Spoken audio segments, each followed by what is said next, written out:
Muhabbet ve hürmetle selamlıyor.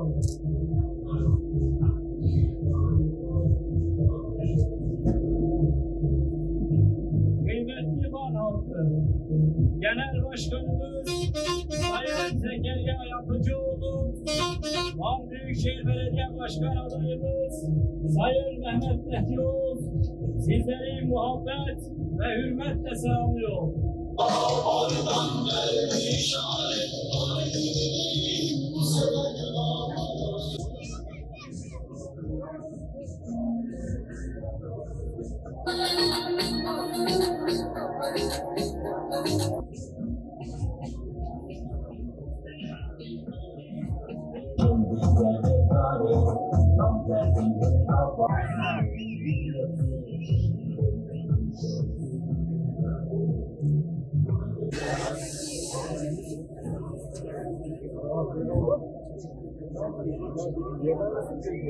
Huzurlu ve güvenli şehirler için bu sefer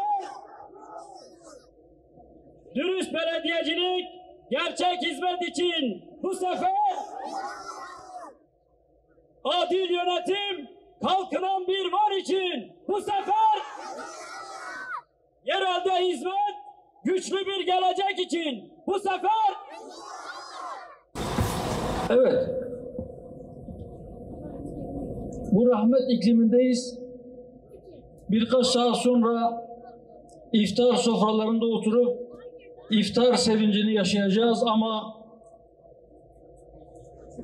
Gazze'de iftar edecek birkaç lokma ekmeğe muhtaç kardeşlerimiz var. 5 aydan fazladır, 5,5 aydır Gazze'ye ölüm yağıyor. Gazze'ye bomba yağıyor. Gazze'ye ateş yağıyor. Yetmedi, şimdi oradaki kardeşlerimiz açlıktan ölüyor. İçecek temiz su bulamadıkları için hastalıklardan ölüyor. Onları tedavi edecek doktorlar öldürüldü. Hastaneler yıkıldığı için, ilaç bulamadıkları için çok basit hastalıklardan dolayı insanlar can veriyor. Zulüm devam ediyor ve maalesef bizim buradan o kardeşlerimiz için yaptıklarımız yeterli olmuyor. Birleşmiş Milletler'in açıklamalarına göre şu anda Gazze'de 1.100.000 insan felaket derecesinde açlıkla karşı karşıya. Toplam 2.200.000 insan daracık bir yere sıkıştırılmış, açık hava hapishanesi şimdi çocuk mezarlığına döndü. Hatta vahşi Siyonist işgalciler orayı insanlığın mezarına döndürdüler, insanlığı öldürdüler orada.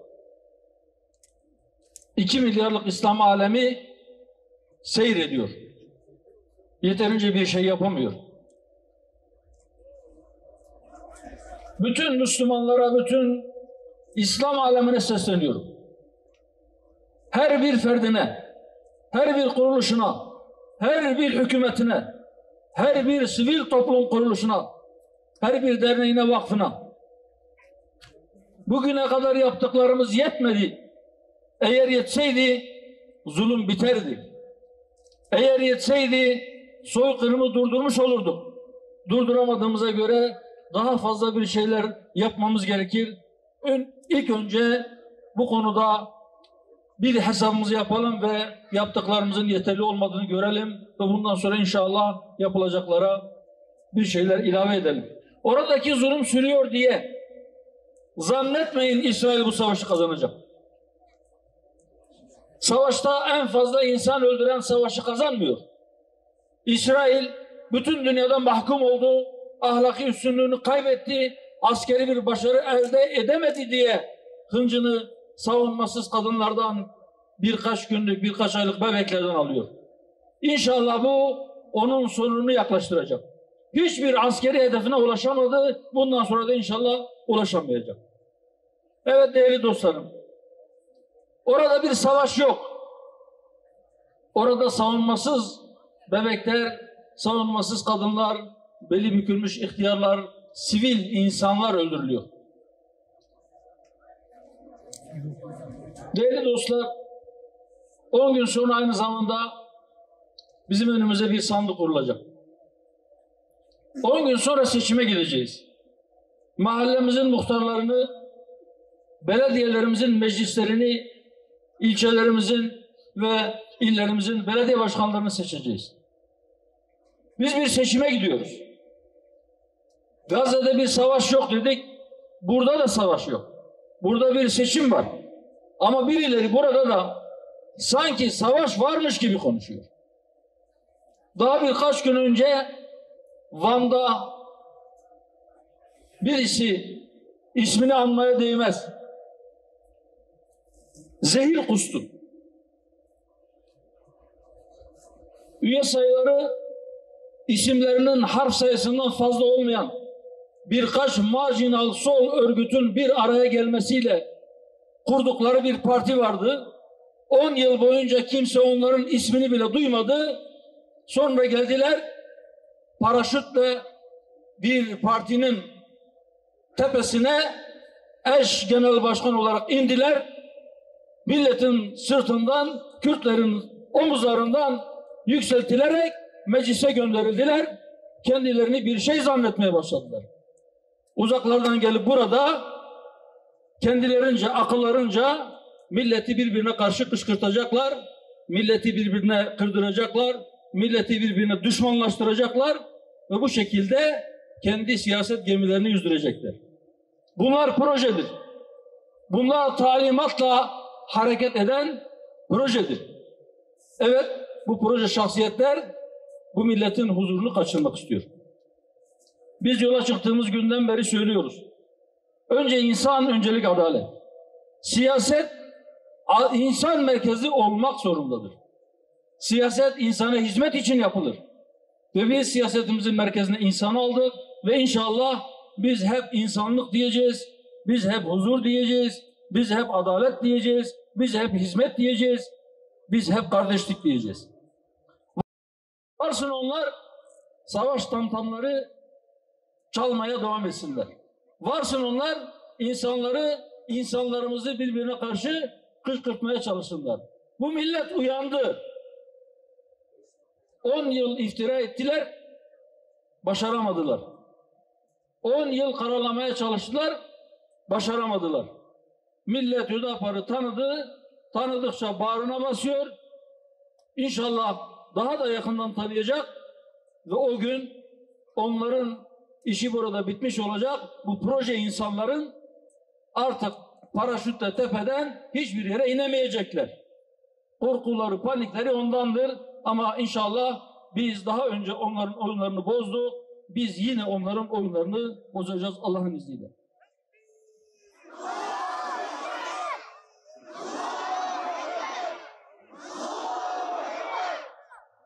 Hakikatlerin elinde sonunda ortaya çıkacağını herkes bilsin. Yalan bir yere kadar, iftira bir yere kadar. Bakınız, bir partinin daha geçici genel başkanı gittiği her yerde Hüdapar'a iftiralar atıyor. Ayaktayken daha oturmadan peş peşe 40 tane yaralı sıralayabiliyor. Sonra Allah onu öyle bir rezil etti ki biz onun yalancı olduğunu söyleyince belki birileri bunlar birbirine siyasi rakiptir, normaldir. Acaba kim doğru söylüyor diye şüpheye düşmüş olabilirler. Ama bakınız, onların bir il belediye başkanı çıktı, ilde yapılan mitingde bir konuşma yaptı. Dedi ki ben belediye başkanı seçilirsem filanca parti hariç bütün partilere kapımız açık olacak. Sonra onun geçici genel başkanı komşu ile giderken dedi ki bizim belediye başkanımız, belediye başkan adayımız beni aradı. Dedi ki ben sürçülisan ettim, aman başkanım sen düzelt. Bizim kapımız herkese açık olacak dedi. Aradan çok geçmedi. Saatler sadece, gün değil. Aynı belediye başkan adayı kimden bahsettiğimi biliyorsunuz. İsimlerini anarak ağzımı da sizin kulaklarınızı da kirletmeyeceğim. Dedi ki,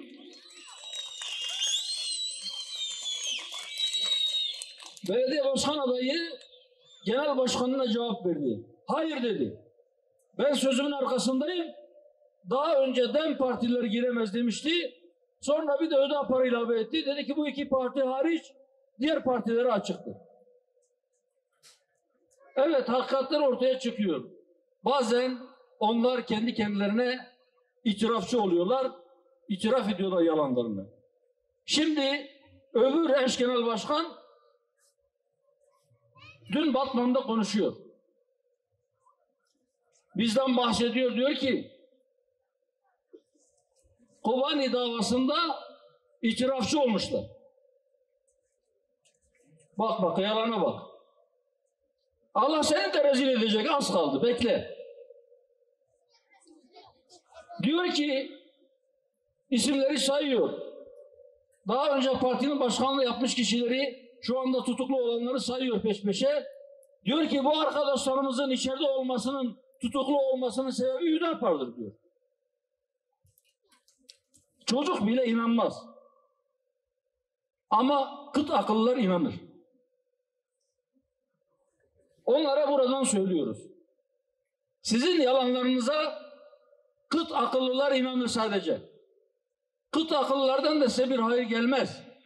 Sizin bu yalanlarınız sizin yüzünüze vurulur, karşınıza çıkar, millet size yalancı damgası vurur, sonra pişman bir halde yerinize oturursunuz. Tabii kızaracak yüzünüz kalmışsa. Kızaracak yüz var mı? Allah bilir. İnşallah kalmıştır. Evet kardeşlerim. Biz yola çıktık. Önce insan, öncelik adalet dedik. Yerel seçimlere talip olduk. Yönetim anlayışımızı 4 temel kavram ile izah etmeye çalıştık. Dedi ki biz insanlara bu kavramları göz önünde bulundurarak ve bunların üzerinden bir hizmet üreteceğiz. Neydi onlar? Bir, adalet. Biraz önce Büyükşehir adayımız Mehdi kardeşimiz kısmen değindi. İnşallah bizim belediye başkanlarımız hizmeti adil bir şekilde yapacak. Dedik ki emanet. Biz iki dünyalı insanlarız. Bu dünyada taşıdığımız canın da bize emanet olduğuna inanıyoruz. Ve bu dünyadayken sahip olduğumuz her şey bize emanettir. Öte tarafta hepsinin hesabını vereceğiz. Dolayısıyla inşallah 31 Mart'ta yani 10 gün sonra eğer milletimiz teveccüh gösterir, belediyelerin idaresini de emanet ederse bize Allah'ın izniyle bu emanet bilinciyle hareket edilecek ve bize emanet ettiğiniz ne makama ne de mala asla ihanet etmeyeceğiz. Bir de ehliyet ve liyakat dedik. Mehdi kardeşim değindi, o yüzden ben onlara çok dokunmayayım. Van'ın yerel sorunları ya da diğer şehirlerimizin sorunları oluşturduğumuz güçlü kadrolarımız elhamdülillah biliniyor. Çözümleri de belli. Bunlar çözülmeyecek sorunlar değil. Ama önce bunları çözmek için bir dert sahibi olmak lazım. Bir irade sahibi olmak lazım. Çok şükür o dert, o irade bizde var. Bunları çözmek de mümkündür. Ben şimdi bütün o belediyecilikle ilgili yapılacak olan şeyleri burada uzun uzadıya sıralamayacağım. Ama bir hususa hepinizin dikkatini çekmek istiyorum. Hani şair diyor ya, Allah'ın bir kulunu bekleye dursun 10 kul, bir kişiye tam 9, 9 kişiye bir pul. Bu taksimi kurt yapmaz, kuzulara şah olsa, yaşasın kefenimin kefili kara borsa. İddia ediyorum, memleketimiz 85 milyon değil, 185 milyon insanı beslemeye yetecek kadar bereketlidir. Bu kadar yolsuzluk, bu kadar hırsızlık, bu kadar talak, bu kadar rüşvet, haddi hesabı yok. Buna rağmen hala ülke batmamışsa demek ki gerçekten çok zengin. Ama bizim şöyle bir sorunumuz var. İşte bir kişiye 9, 9 kişiye bir pul. Yani gelir dağılımında çok ciddi bir adaletsizlik var. Evet, önümüzde genel seçimleri yok. Belediye seçimleri var. Ama biz diyoruz ki bu belediye eğer Hüdapar Belediyesi olursa Allah'ın izniyle uygulayacağımız sosyal politikalarla, sosyal belediyecilik politikalarıyla geçim sıkıntısı çeken kardeşlerimizin derdine de en azından az da olsa bir çare olacağız.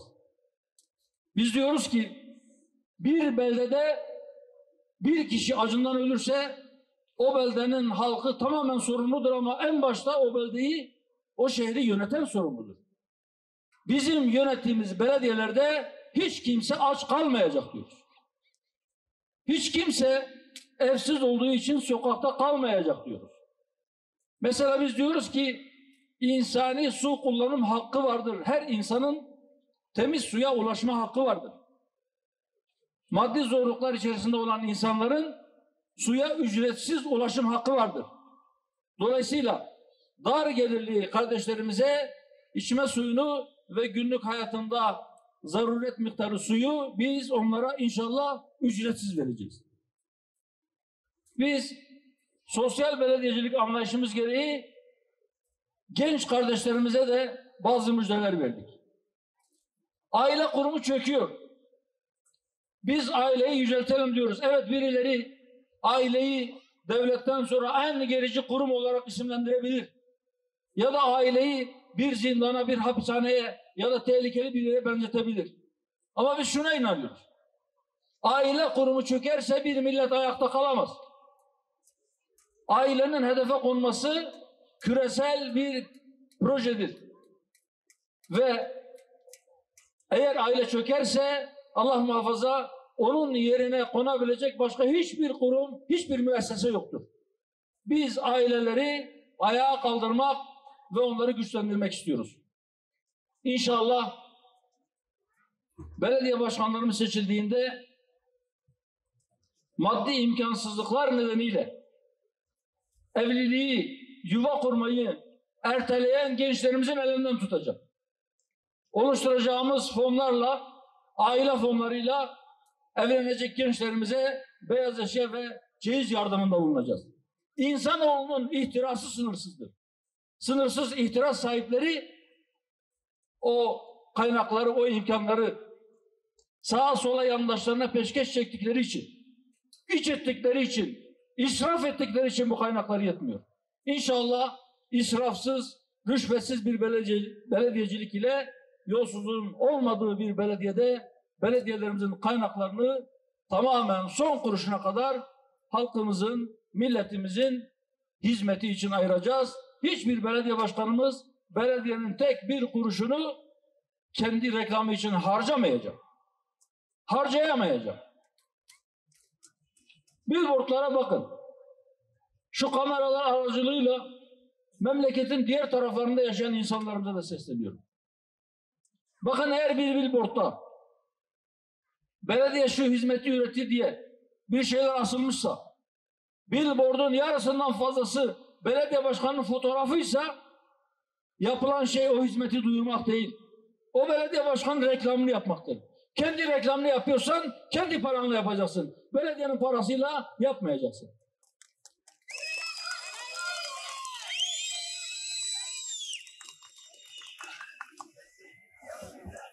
Kardeşlerim, evet 10 gün kaldı. Birileri sağda solda bir de şunları söylüyor. Hüdapar adayı çıkardı ama son 2 gün, 3 gün kendi adaylarını geri çekecek. Biz buradan açık ve net ifadelerle söylüyoruz. Bunu kim söylüyorsa doğru söylemiyor. Eğer yanlış bir bilgi üzerine bunu söylüyorsa bu saatten sonra bunu kessin. Eğer bu saatten sonra da söylemeye devam ediyorsa o yalancıdır. Biz hiç kimseye kazandırmak veya kaybettirmek için değil. Kendimiz kazanmak, şehirlerimize kazandırmak, milletimize kazandırmak için bu yarışta varız.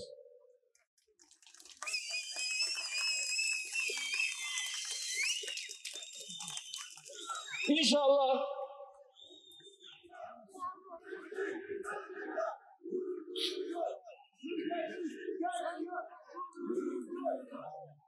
Eyvallah kardeşlerim. İnşallah 31 Mart günü benim Vanlı kardeşlerim, bacılarım kışkırtıcıya da, yalancıya da, rüşvetçiye de, yolsuzluk yapana da oy yok diyecektir. Biz gittiğimiz yerlerde iddia ediyoruz. Çok iddialı konuşuyoruz. Diyoruz ki biz adaylarımızı belirlerken hangisi daha fazla oy getirecek ona bakmadık. Biz önce şuna bakarız. Aday sağlam mı? Yarın bir gün bizi utandıracak bir iş yapar mı? Bu kadar eleştirdik. Olumsuz davranışlardan bahsettik. Onlardan birini yapar mı? Eğer küçük bir şüphemiz olsa biz asla kesin olarak kazanacağını bilsek bile öyle bir kişiyi biz aday yapmayız. Yapmadık, yapmıyoruz. Ve diyoruz ki milletimiz elini vicdanına koysun. Eğer bizim adaylarımız bahsettiğimiz bu olumsuz sıfatlardan birini taşıyorsa ya da bahsettiğimiz o olumlu, o müspet sıfatlardan mahrumsa, onları taşımıyorsa, yani adil değilse, yani ehil değilse, yani layık değilse, yani emanete ihanet edecek gibi görünüyorsa bu kardeşlerimize oy vermesinler. Ama inşallah böylesi bizim aramızda olmayacak. Olduğu anda olur ki insan hali nefsine meyledip biraz böyle bahsettiğimiz olumsuzlukları yapacak gibi olursa daha kimse fark etmeden Allah'ın izniyle biz onu deşifre edip aramızdan çıkarırız. Unutmayın. Yeşil, Abu Hüdapar'ın yeşili mikrop barındırmaz.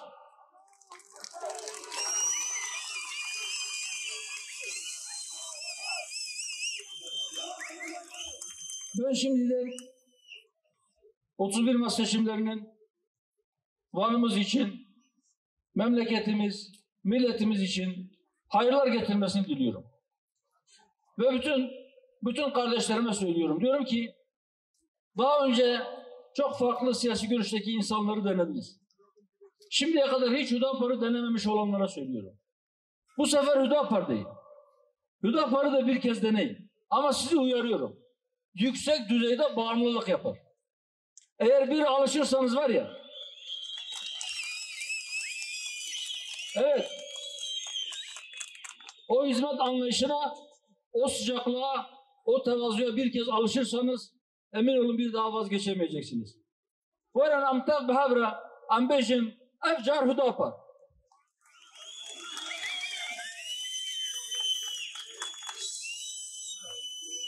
Allah'ın selamı, rahmeti, bereketi üzerinize olsun. Esselamu aleyküm ve rahmetullahi ve berekatuhu. Giden yollar Hüdapar, haydi sen de gel gel. Hüdapar'a seçimini yap, doğru yolu tutanlara batılı doğru ayrımı yapanlara en güzel cevap işte Hüdapar.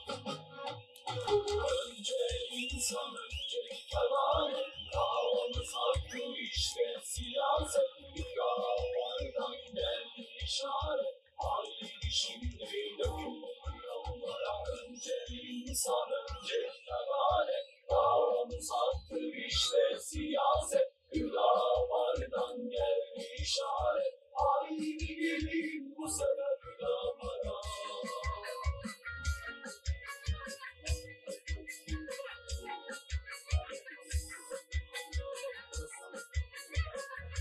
Bu kıymetli ve anlamlı hitaplarından dolayı Genel Başkanımız Sayın Zekeriya Yapıcıoğlu'na teşekkür ediyoruz.